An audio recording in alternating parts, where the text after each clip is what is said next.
Welcome to an episode of Founder in the Chair. I'm your host, Vina, and today this founder's story is one of resilience, passion, and purpose. Born in Uganda and raised in the UK, this lady's story is one of courage, transformation, and inspiration. Diagnosed at birth with congenital hip dysplasia and living with hidden disabilities, chronic pain, and other medical conditions, she faced many barriers, but she never let them define her.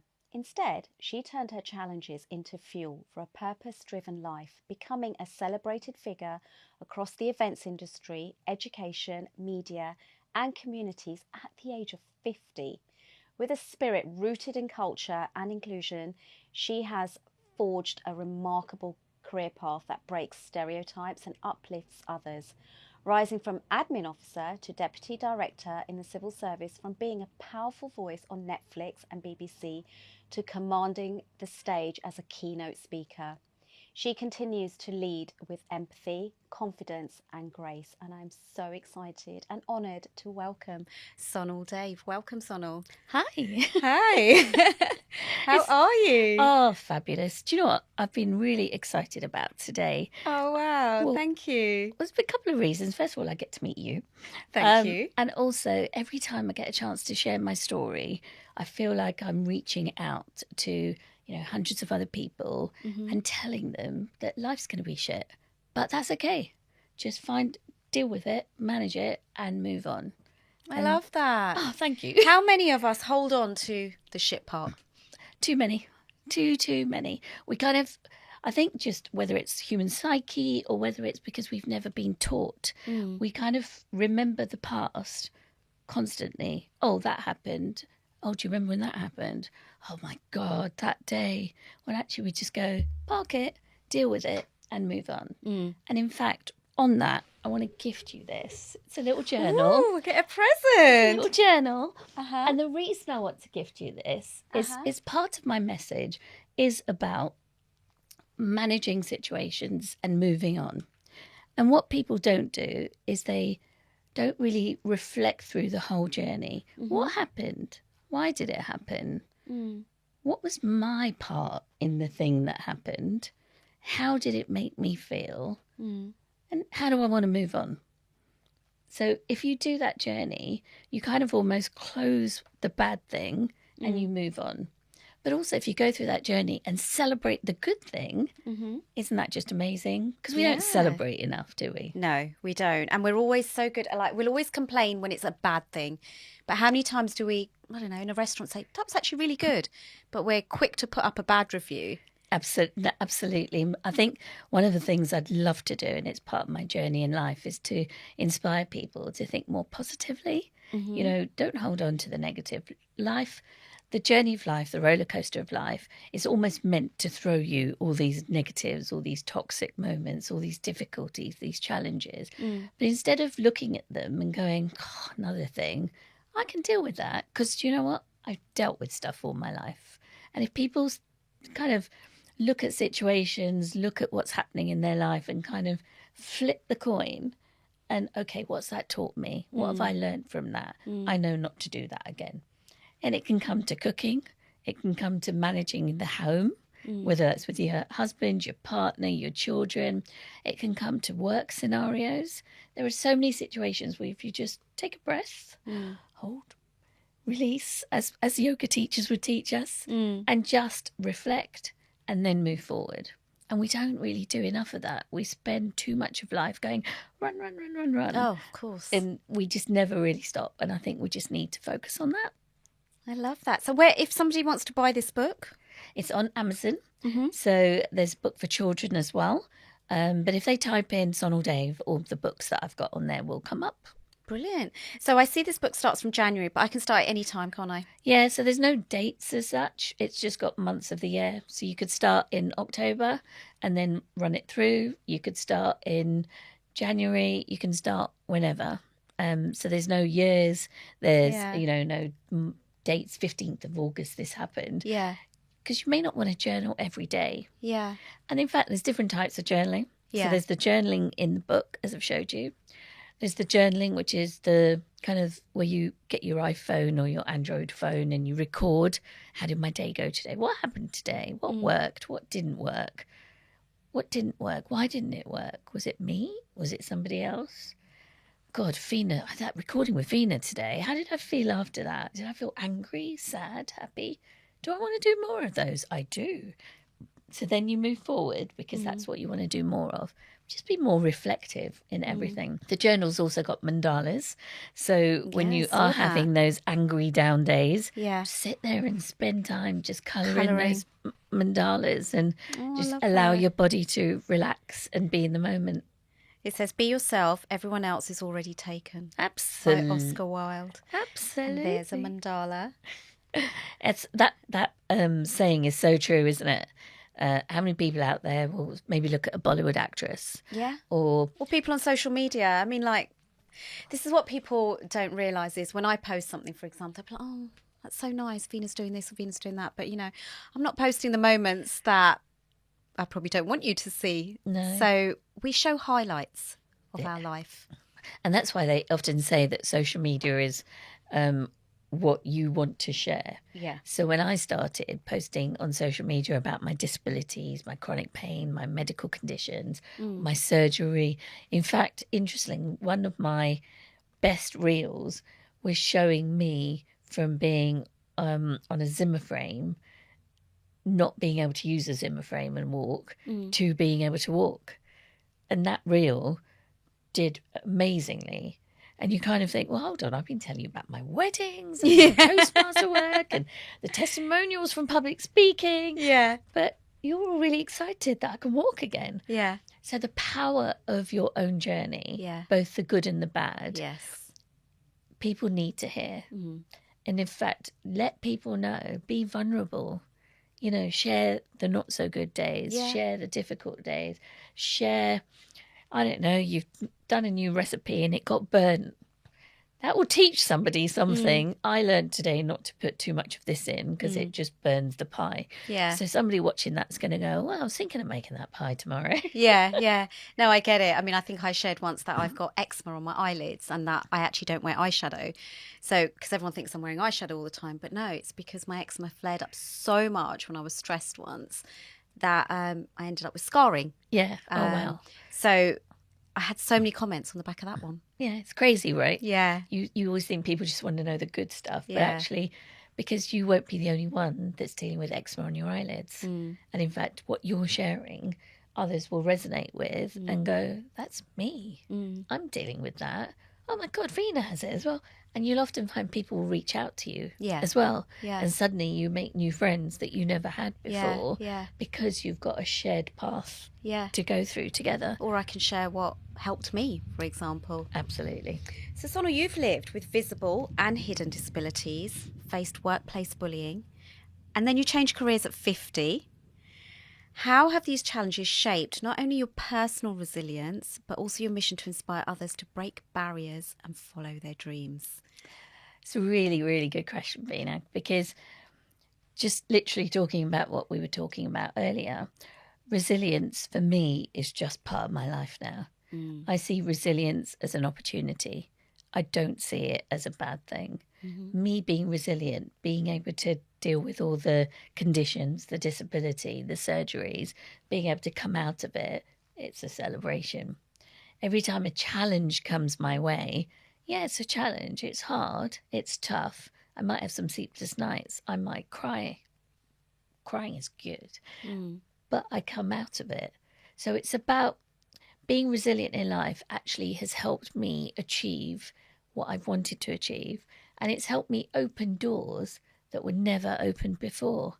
And I feel if through what is a difficult journey that I've been through, if I can push those doors open just a little bit more so that hundreds, thousands of other people can also realise that they can go through this journey and come out a better person, then for me that's a fantastic legacy for me to leave behind, but B, just the happiness on all those people's faces that they have learnt, they flipped the coin and they have learnt that they also can get through these challenges just by having resilience. Now, resilience is not doing 100 press-ups. It's not, walking or running the marathon. Resilience is just getting up every day, getting ready, and doing something. You don't have to do 25 tasks a day. You can have a list of 25, but you can choose your top 3 and you do those top 3 things. Being able to do those things is being part of being resilient. I could very easily just say, it hurts today. I'm not getting up. I'm laying in bed. And yeah, the rest would probably be good, no doubt. But if I actually got up, got ready and did something, there's an inner feeling of feeling better, feeling positive. I've achieved something. Yeah. And I think that's powerful. Yeah. No matter how big or small. Have you been through anything like that? What, through? Yes. Lots of things in life. Yeah, it's always, you do sometimes just want to hide under the duvet. Yeah. And just, I'll wake up tomorrow and hopefully it'll go away. But no, it doesn't go away. And you have to get up and you have to deal with it. So yes, I've been through lots of things, whether it's from getting divorced, and the whole taboo around that. One of my biggest things when my life changed was when I did some dying videos for my friend, and just living with that, because watching it and then living with it, and then you keep replaying it, but then learning the lesson out of it. Yeah. So, breakups of relationships. It's all children. Children test us all the time. So, it's just the life. And when you're first born of generation from when your parents are from India, and the expectations. Yeah. So, yes, been there, done that with lots of things. You don't get to 53 with a few stories. No. So you're one of a handful of Asian female celebrants and toastmasters in the UK. What barriers have you had to break down in these traditionally male and non-Asian spaces? And what messages do you hope your presence sends to future generations? So I'm going to probably start by answering what is a celebrant, because a lot of people don't know what a celebrant is. Yeah, I asked you before the show. You definitely. So in the UK, not a lot of people know this, so I'm going to take the opportunity to share. So in the UK, there are legal things that you have to do to comply, and then there are ceremonies or events, choosing depending on what you're actually having. So in the UK, when your child is born, you register a birth. And then you have a naming ceremony, or you might have a nambarano, which literally means give a name to the child. Yeah. And depending on which culture you come from, you would have a little ceremony. That's the legal part, registering. That's the ceremony. Likewise, when somebody passes away, you register the death. And then you might have a beswano, where people come and gather. There might be some music. You might have some prasad, some food. Or you might have a sadri, which again is a gathering of people, music. There might be some milk and mithai or something as people live. But that's the ceremony. That's the registering is the legal part. And when you get married, you register the marriage, the legal part, and then everything else is a ceremony.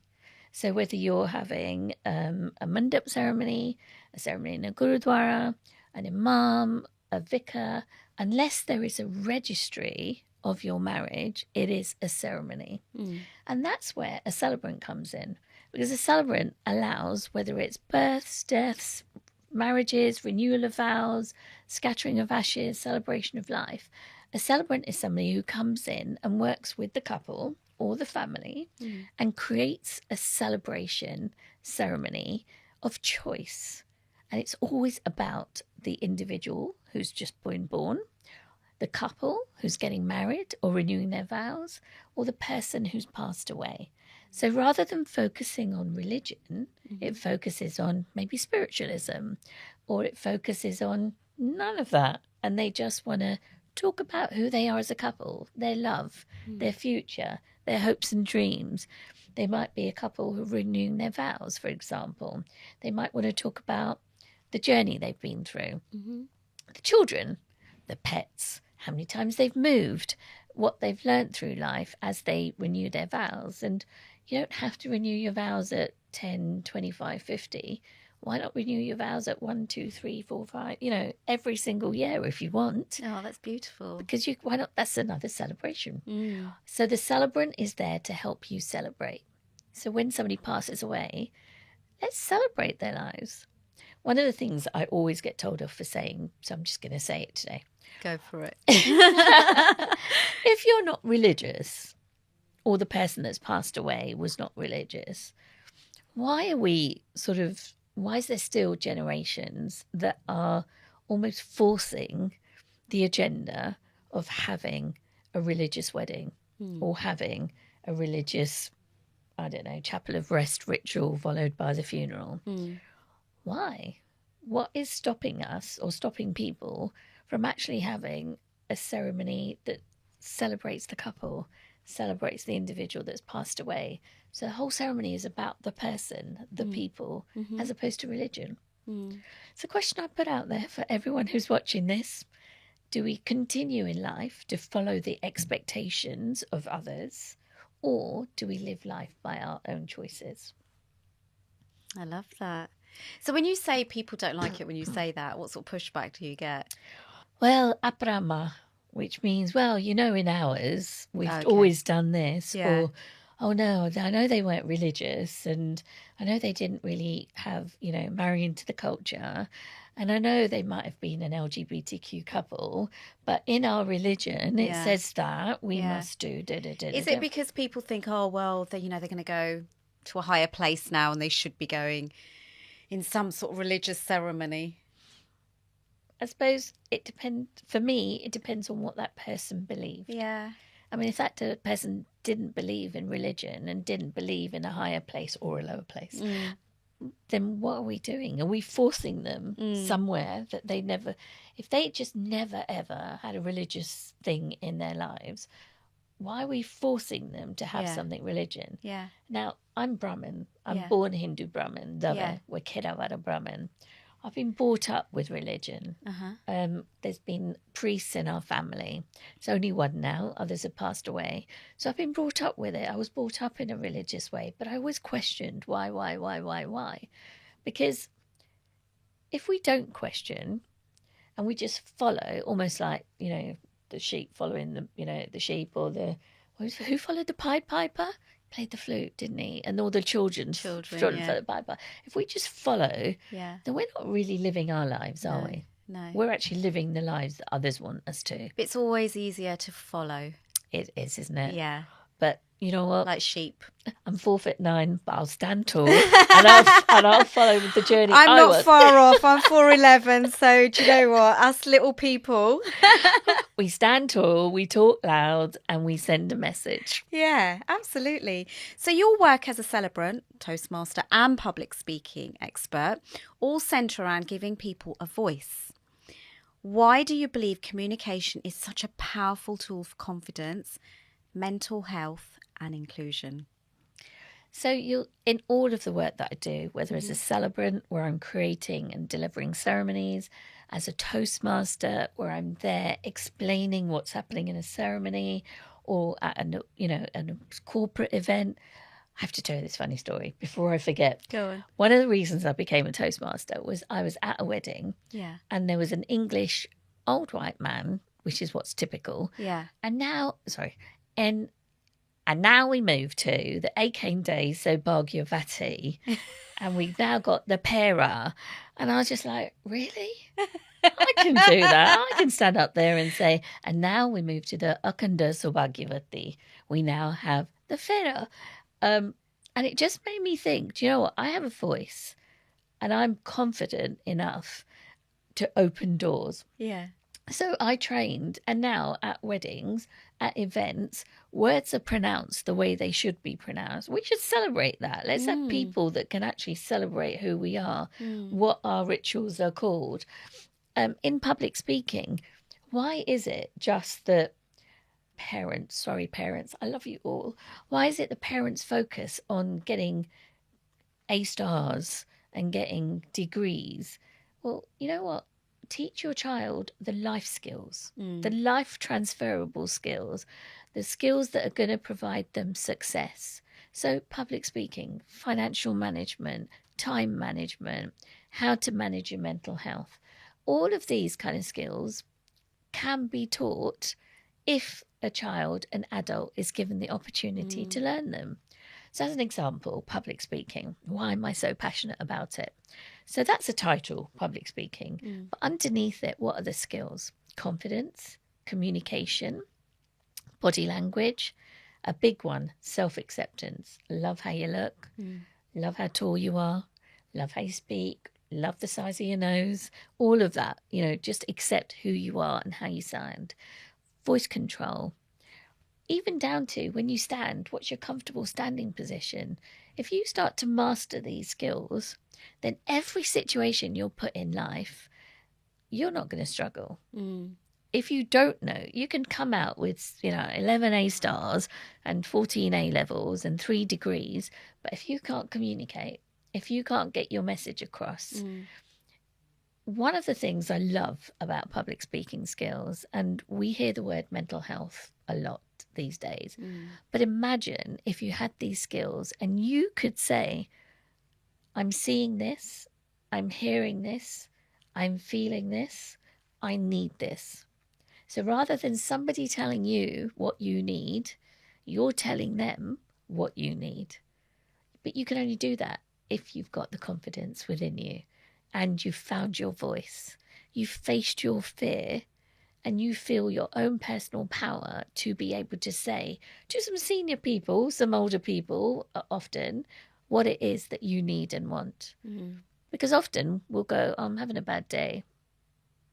So I'm having a bad day because this happened and so said this and this made me feel like this. So I really feel like I need time out. You've now told people what you need. And this is where the skills of public speaking are so powerful.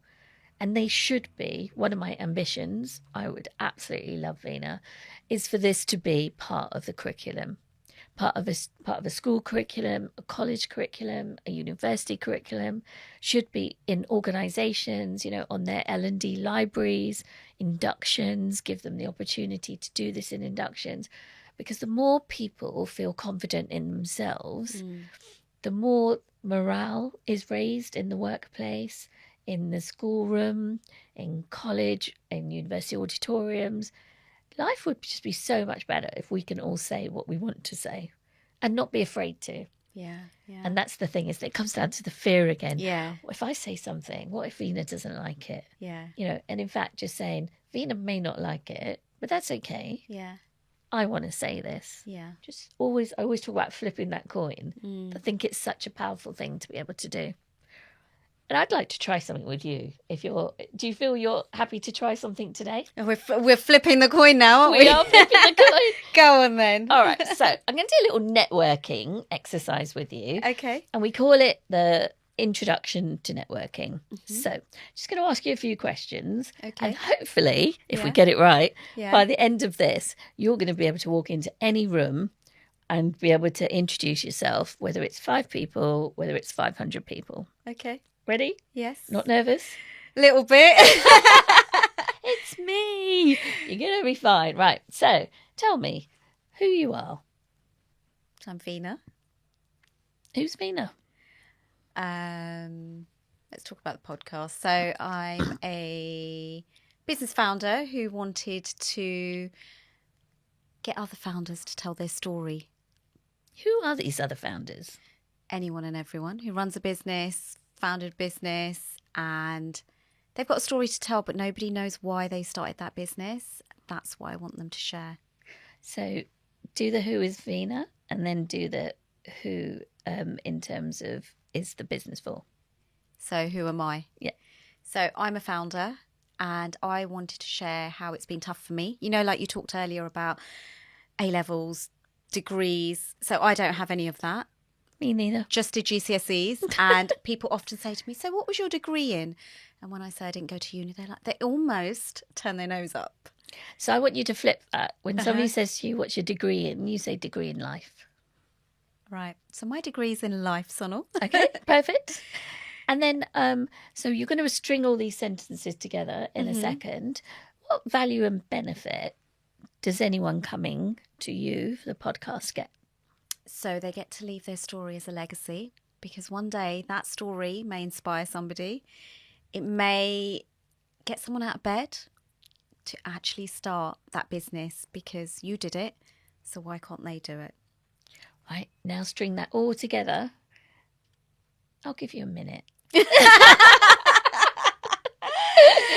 Okay, so I'm Vina. Okay. And I started my podcast, Founder in the Chair, because I wanted to tell my story, because you don't have to have the perfect start, the perfect education, everything planned out. You just have to start. And I wanted other founders to share their story as well, to inspire others and leave their story as a legacy. Awesome. How did that feel? Yeah, really easy. It's not hard, is it? So do you do workshops for this? Absolutely. You so do? In fact, I've even got something that's online so people can Okay. just do it themselves, and Right. it's free. So that's one of the things in my business that I really wanted to do. I wanted to make things free, because people's financial situations are very different, and people are at different points in their journey of life and work. Yeah. There are some low cost things, there are some higher cost things. And likewise, even in the celebrant and toastmaster world, there are some basic packages, and then you can have your add-ons depending on what's affordable to you. So I want the business to be affordable and available to anyone who feels like they want to work with me, they want to be part of my journey. And, you know, Vina, if I can just inspire more people to literally get up and follow their dreams, because my mission statement is dare to dream, dare to be different. The world is your stage. So the more people that are stepping up onto their own stage and living their life the way they want to, making their own choices, the world's got to be a better place. Say your mission statement again. Dare to dream, dare to be different. The world is your stage. Love that.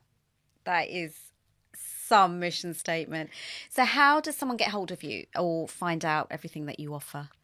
So if it's in the public speaking world, then the website is sonaldave.com. Okay.